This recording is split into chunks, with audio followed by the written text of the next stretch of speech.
ever had a redistricting near College Park, there was a little, I would go and see the site, talk to the neighbors and things like that, what I was supposed to do. And they were going, why in the world am I in District 2? I mean, we have nothing in common with Apopka, the rural area. College Park is Winter Park. It's Maitland. That's where we coalesce to.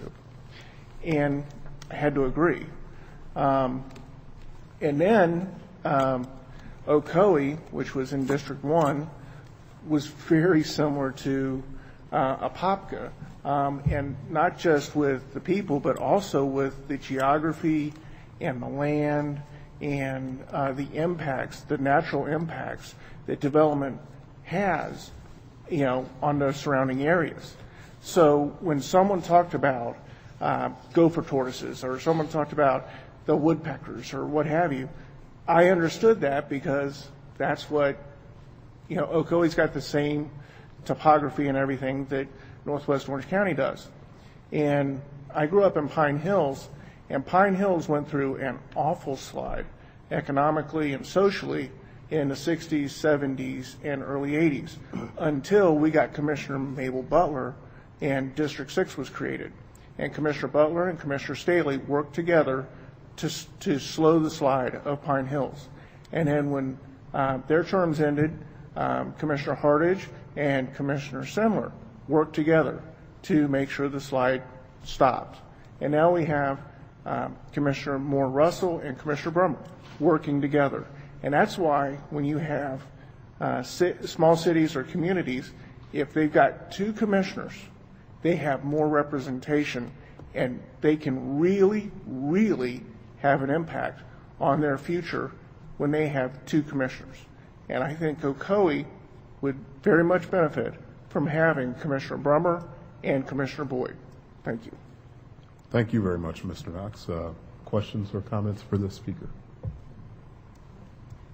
Thank you very much. Okay, and Ms. Markle. Good evening. I'm Katrine Markle, 2422 Leela Lee Court, Ocoee. I grew up in Apopka, so I grew up in one district and I live in another, and I'm representing agriculture, I suppose. Right now, we're being represented by 4 commissioners in District 4 and District 5 with the east-west orientation, which is cattle, and then District 2, which is the foliage industry, and District 1, which is the citrus groves. And we like having 4 commissioners that we can speak with openly. They understand our interests and our problems. Ag is a little different than some of the urban areas in that we catch the stormwater that runs off from the middle of the city. The fertilizer issues, fencing issues in the rural areas are different than in the urban areas. Same thing with the plumbing, same thing with water use, and I remember some other ordinances like with the working animals, the pet ordinances, things like that work well for urban areas and don't work at all for cowboys trying to run cattle with a dog. Leashes just don't work. So I'd like you to please consider keeping 4 and 5 with the east-west orientation and to remember to include ag in your considerations.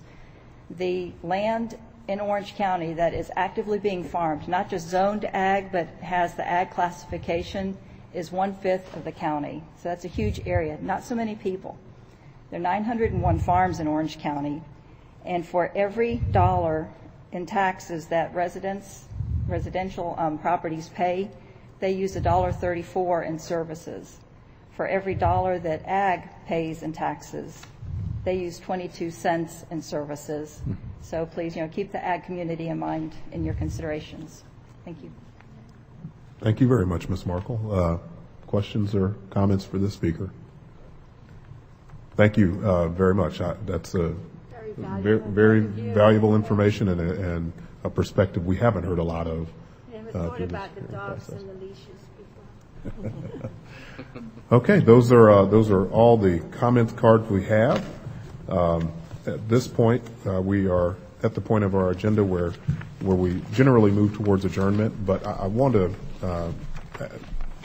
mention one thing before we move to that is we're moving very quickly towards the part of our process where, as I mentioned earlier, during the last month of it, we're going to be selecting a small number of proposals to move forward with, and then, as I said, roll up our sleeves and work on moving lines and coming up with one, maybe two proposals that we can recommend to the Board of County Commissioners. So if you're a member of the public and either have an opinion or want to submit a map, please do so. You can let us know your opinion and or that you're going to be submitting a map by email at rac@ocfl.net. And if otherwise, we'll look forward to seeing everyone next Wednesday for our meeting in District 1. All right. Any questions or comments from members of the committee at this point? Yes, Mr. Chair, King. Could you just share with us the deadlines again for so that everybody would know? Absolutely. Thank you very much. The deadline for submitting public proposals is August 31st, so 3 weeks from today.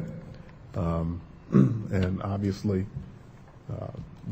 our next meeting is the last public meeting, and then we're back at the Board of County Commissioners in office and the County Administration Building downtown. So August 31 is the hard deadline, but we'll accept them anytime between now and then. Thank you very much. Other comments? Seeing none, I'll entertain a motion to adjourn. So moved.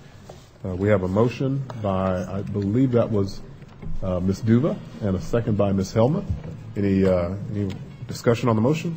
All those in favor signify by saying aye. Aye. Any opposed, no. We are adjourned. Thank you very much.